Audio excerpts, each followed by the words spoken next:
WhatsApp everyone, welcome back to the YouTube channel of commerce study circle. तो last class में हमने complete किया था डेटर सिस्टम को।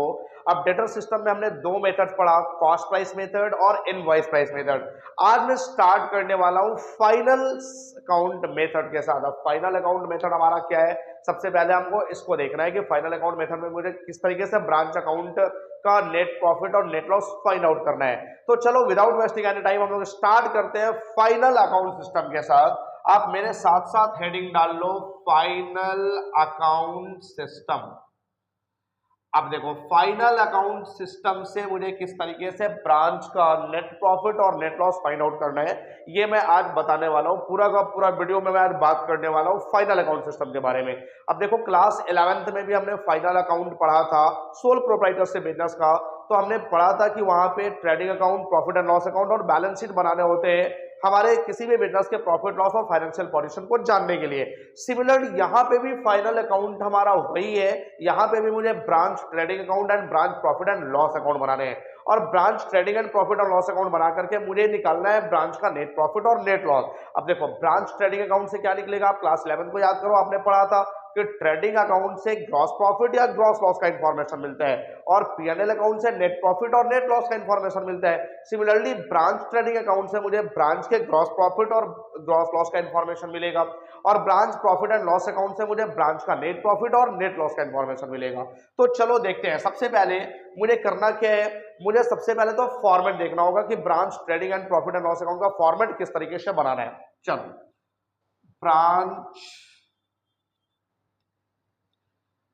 Trading and profit and loss account, branch trading and PNL account, ये at the end of the year बनता है। तो यहां पे आप डेट डालोगे फॉर द ईयर एंडेड लेकर के, जो भी आपके डेट्स होंगे। जैसे हमने पढ़ा था क्लास 11th में, trading and PNL account similar है, कहीं कोई चेंजिंग नहीं है। बस मुझे यहाँ पे ब्रांच के सारे इंफॉर्मेशन को रिकॉर्ड करना है। चलो, पर्टिकुलर रुपीज। अब आप यहां पे स्टार्ट करते हो ट्रेडिंग अकाउंट का डेबिट साइड ओपनिंग स्टॉक के साथ। तो आप यहां पे ओपनिंग स्टॉक रिकॉर्ड करोगे। अब एक चीज का हमेशा ध्यान रखना है कि जो भी इंफॉर्मेशन यहाँ पे दिखानी है ना, वो कॉस्ट पे दिखानी है। ओपनिंग स्टॉक भी आपको दिखाना है तो कॉस्ट पे दिखाना है। यानी अगर किसी क्वेश्चन में ओपनिंग स्टॉक इनवॉइस प्राइस पे गिवन होगा, प्रॉफिट ऑलरेडी एडेड होगा, तो आप उस प्रॉफिट्स को अलग कर लोगे स्टॉक रिजर्व बना करके, और जो प्रॉफिट्स अलग करने के बाद कॉस्ट आएगा, उस कॉस्ट को आप यहाँ पे रिकॉर्ड करोगे।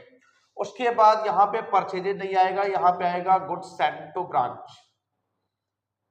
गुड्स सेंड टू ब्रांच, जो भी हमने गुड्स ब्रांच को सेंड करा है, और अगर ब्रांच ने कुछ गुड्स हेड ऑफिस को रिटर्न भी कर दिया है, तो गुड्स सेंड टू ब्रांच में से गुड्स रिटर्न बाय ब्रांच को आप डिडक्ट कर लोगे।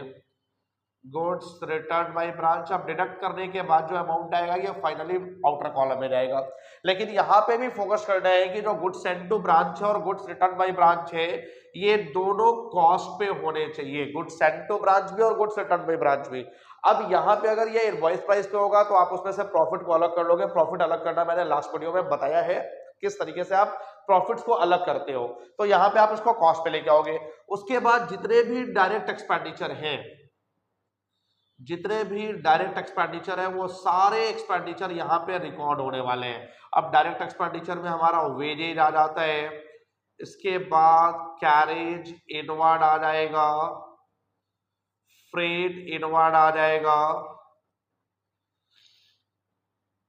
इन सारे ही डायरेक्ट एक्सपेंडिचर को आप रिकॉर्ड करोगे ट्रेडिंग अकाउंट के डेबिट साइड में। क्लियर हो गए? उसके बाद क्रेडिट में आप दिखाओगे सेल्स। तो देखो, सेल्स में दो तरीके का सेल होता है, एक कैश सेल और एक क्रेडिट सेल। आप दोनों ही सेल को यहाँ पे रिकॉर्ड करोगे, और अगर कोई सेल्स रिटर्न भी गिवन होगा, तो आप सेल्स रिटर्न को लेस कर लोगे। सेल्स रिटर्न को आप टोटल सेल्स से डिडक्ट कर लोगे, ये अमाउंट आउटर कॉलम में जाएगा। उसके बाद आपने क्रेडिट में क्या दिखाना है? क्रेडिट में दिखाना है गुड्स इन ट्रांजिट। अगर हमारा कुछ गुड्स ट्रांजिट में है, यानी हेड ऑफिस ने भेज दिया है बट अभी तक वो ब्रांच के पास नहीं पहुंचा है, तो आप उसको क्रेडिट में रिकॉर्ड कर लोगे। उसके बाद आप दिखाते हो क्लोजिंग स्टॉक। एक चीज का हमेशा ध्यान रखना, ये जो गुड्स इन ट्रांजिट है ये भी आपको कॉस्ट पे ही दिखाना है।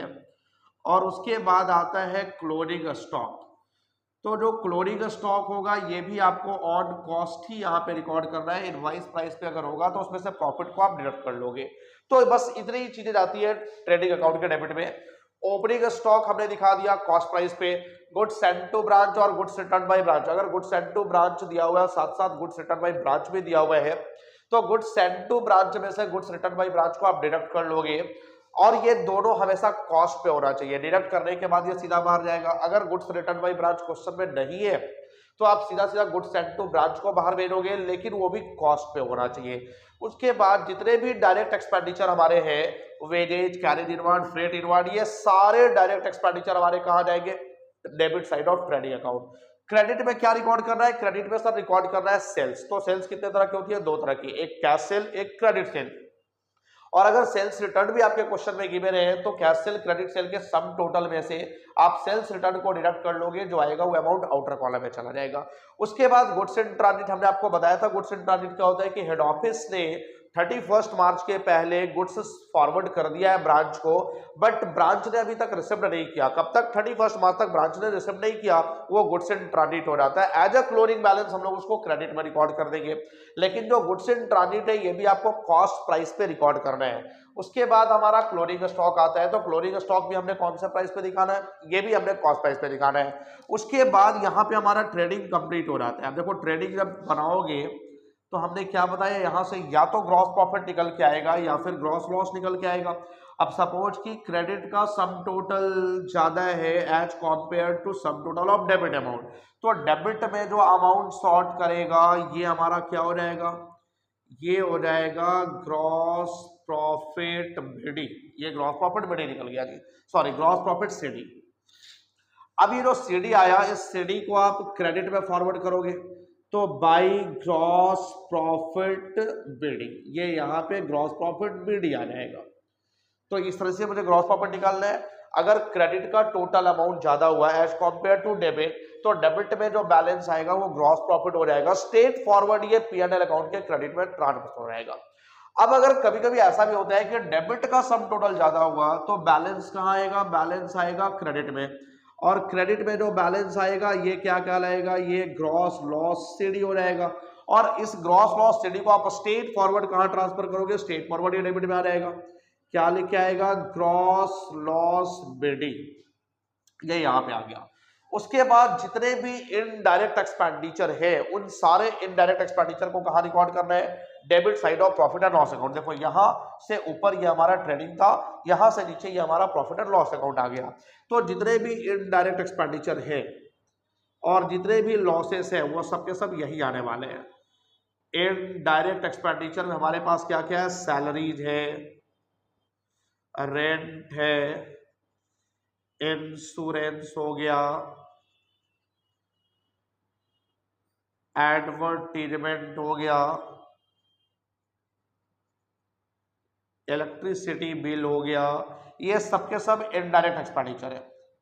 तो इन सारे ही इनडायरेक्ट एक्सपेंडिचर को आप रिकॉर्ड कर दोगे P&L अकाउंट के डेबिट में। उसके बाद कुछ लॉसेस भी आ जाएंगे, जैसे बैड डेब्ट्स हो गया, डिस्काउंट अलाउड हो गया, ये कुछ लॉसेस भी यहाँ पे डेबिट में रिकॉर्ड हो जाएंगे। और अगर डिस्काउंट रिसिप्ट होगा तो सर उसको कहाँ रिकॉर्ड करेंगे? डिस्काउंट रिसिप्ट इनकम होता है, तो इनकम को आप क्रेडिट में रिकॉर्ड कर लोगे बाई डिस्काउंट रिसिप्ट, ये आ गया क्रेडिट साइड में। तो इस तरीके से मुझे P&L अकाउंट में सारे एक्सपेंडिचर, लॉसेस और इनकम का पोस्टिंग करना है, देन इसको क्लोज कर लेंगे। तो क्लोज करने पर या तो क्रेडिट का सम टोटल ज्यादा होगा या फिर डेबिट का सम टोटल ज्यादा होगा। अब सपोज कि क्रेडिट का सम टोटल ज्यादा है तो बैलेंस कहाँ आएगा? बैलेंस आ जाएगा डेबिट में। अब डेबिट में जो बैलेंस आ जाएगा यही हो जाएगा हमारा नेट प्रॉफिट, ये नेट प्रॉफिट हो गया। अब लेट सपोज कि डेबिट का सम टोटल ज्यादा हो गया। अब डेबिट का सम टोटल ज्यादा हो गया तो बैलेंस कहाँ आएगा? बैलेंस आएगा क्रेडिट में। तो क्रेडिट में जो बैलेंस आएगा ये हो जाएगा हमारा नेट लॉस। तो या तो आप ट्रेडिंग अकाउंट को जब बंद करोगे तो या तो ये ग्रॉस प्रॉफिट आएगा या फिर ये ग्रॉस लॉस आएगा।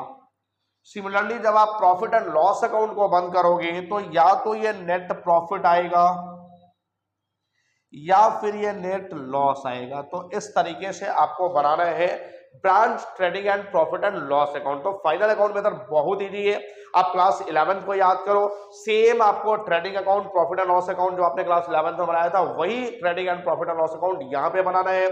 तो आप पूरा का पूरा फॉर्मेट एक बार चेक करो, फॉर्मेट सेम 11th वाला है। हमने क्या बोला, डेबिट ओपनिंग स्टॉक के साथ स्टार्ट होगा, उसके बाद यहाँ पे परचेजेज की जगह पे गुड्स सेंड टू ब्रांच आ जाएगा, और अगर गुड्स रिटर्न बाय ब्रांच होगा तो उसको डिडक्ट कर दोगे।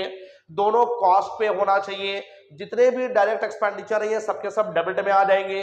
क्रेडिट में क्या आएगा, क्रेडिट में सेल्स आएगा। तो सेल्स में दो तरीके का सेल्स होता है, कैश सेल, क्रेडिट सेल। और अगर सेल्स रिटर्न भी होगा, कस्टमर ने कुछ गुड्स रिटर्न भी करा होगा, तो आप टोटल सेल में से सेल्स रिटर्न को डिडक्ट कर लोगे, अमाउंट आउटर कॉलम में जाएगा। अगर आपके क्वेश्चन में गुड्स इन ट्रांजिट होगा तो आप गुड्स इन ट्रांजिट को क्रेडिट में दिखाओगे, लेकिन कॉस्ट प्राइस पे नहीं होगा, आप रिकॉर्ड नहीं करोगे। क्लोजिंग स्टॉक को भी आप कॉस्ट प्राइस पे क्रेडिट में रिकॉर्ड करोगे। फाइनली ट्रेडिंग अकाउंट को क्लोज करोगे, डेबिट में बैलेंस आएगा ग्रॉस प्रॉफिट, क्रेडिट में बैलेंस आएगा तो ग्रॉस लॉस। अब जो भी ग्रॉस प्रॉफिट ग्रॉस लॉस आता है यहां से आप स्ट्रेट फॉरवर्ड पीएनएल में ट्रांसफर करते हो। अगर ग्रॉस प्रॉफिट आया तो ये पीएनएल के क्रेडिट में जाएगा, ग्रॉस लॉस आया तो ये पीएनएल के डेबिट में जाएगा। तो इस तरीके से आप ट्रांसफर करोगे, फिर आप पीएनएल अकाउंट बनाओगे। तो पीएनएल अकाउंट इसके जस्ट नीचे का पार्ट होता है, जिसके डेबिट में आप क्या करते हो, सारे इनडायरेक्ट एक्सपेंडिचर को रिकॉर्ड करते हो, जितने भी इनडायरेक्ट एक्सपेंडिचर होते हैं। कुछ लॉसेस भी होते हैं, जैसे बैड डेब्ट्स हो गया, डिस्काउंट अलाउड हो गया, आप इनको भी रिकॉर्ड करते हो। और जितने भी इनकम होते हैं, डिस्काउंट अलाउड हो गए तो उसको आप क्रेडिट में रिकॉर्ड कर लेते हो। सिमिलरली आप इसको भी जैसे बंद करोगे तो डेबिट का अगर टोटल ज्यादा हुआ तो बैलेंस क्रेडिट में आएगा, नेट लॉस होगा, और क्रेडिट का टोटल ज्यादा हुआ तो बैलेंस डेबिट में आएगा, ये नेट प्रॉफिट हो जाएगा। तो इस तरीके से ब्रांच ट्रेडिंग और प्रॉफिट एंड लॉस अकाउंट मुझे बना के चलना। आई होप कि ये फॉर्मेट आपको अच्छे से क्लियर होगा।